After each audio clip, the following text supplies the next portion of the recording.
kõigepealt ma tahaks öelda tere tulemast ja suur tänu selle objekti tellijatele, kes on sellise otsuse langetanud ja nimega Puumarket juba ütleb seda, et tellijad, omanikud on puidumeelt ja see lahendus on sellise otsuse tulemusena täna resultaadi leidnud. Aga mis puutub küsimusse, mis on vahet CLT-l ja liimpuidul, siis CLT-l ja riskiht liimpuidul, siis tegelikult tootmisel ja sellel füüsilisel detailil vahet ei ole. Vahe on lihtsalt terminites ja termin tuleb sellest, et CLT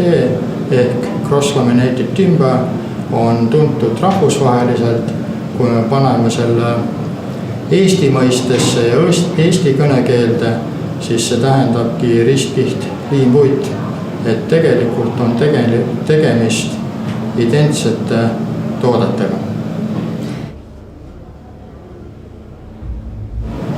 Eriliseks võib-olla teeb see, et see on selline innovaatiline materjal ja Euroopas rohkem levinud ja Eestis võib-olla tänase päeva seisuga veel mitte niivõrd populaarsust ja kõneainet leidnud, aga see trend on absoluutselt järsul tõusuteel ja riskipuidu võib-olla kõige suuremateks eelisteks on tema kandevõime, et teda saab kasutada nii väliskarkassis kandva seinana kui vahelae ja katuslae konstruktsioonidena. Ja üldjuhul võib öelda, et kuna tegemist on suuremõõtmeliste konstruktsioonidega, siis see sõna ristkiht annab mingi sellise mõiste, et see ongi nagu risti ja piki liimitud, mille tulemusel me saame hästi hea mahu kahanemise või mahu kõikumise stabiilsuse. Ja kui rääkida veel seintest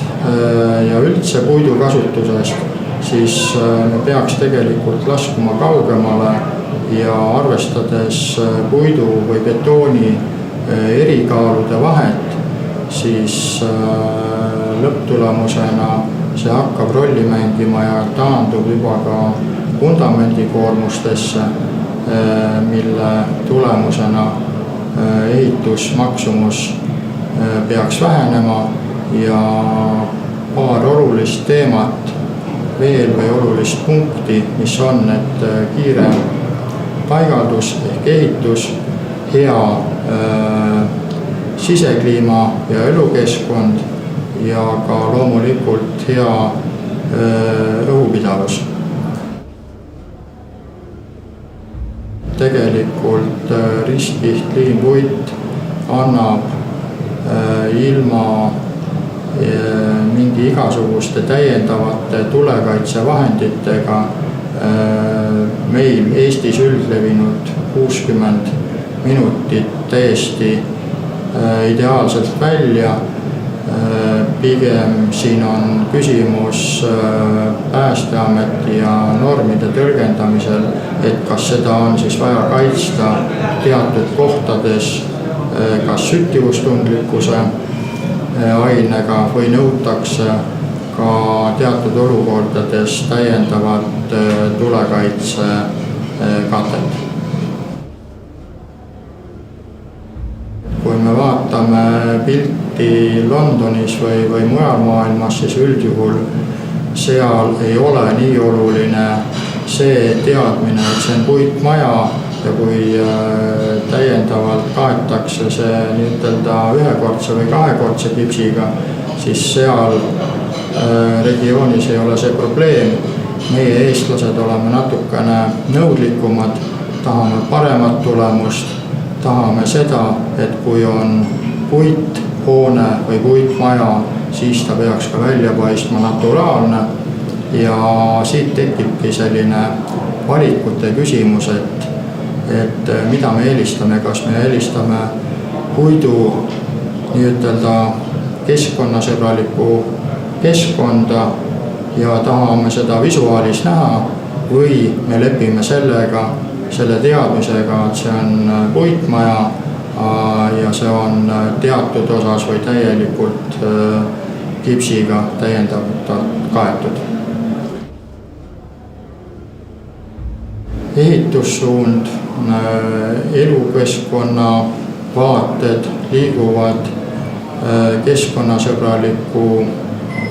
elukeskkonna suunas, siis ma näen, et tegelikult paremat lahendust tänases ehitusviisis väga ei saagi tahta, kui on puitehitis, mis toob kaasa tegelikult, nagu ka eelpool mainitud, inimestele, kas siis büroohindadel, eramutes, lõpptulemusena hea elukeskkonna, hea sisekliima ja see on väärtus, mida võib-olla kõik täna ei teadvusta, aga sellele tasuks oma mõtet suunata, mõelda selle peale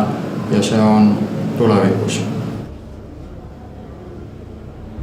Tänu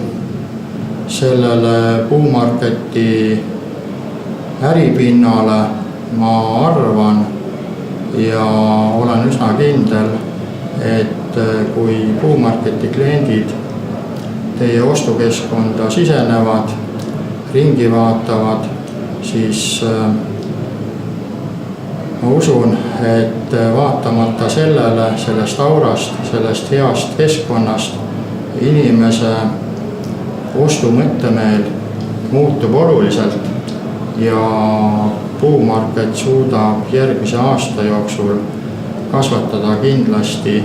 tänu ainult sellele keskkonnale ja heale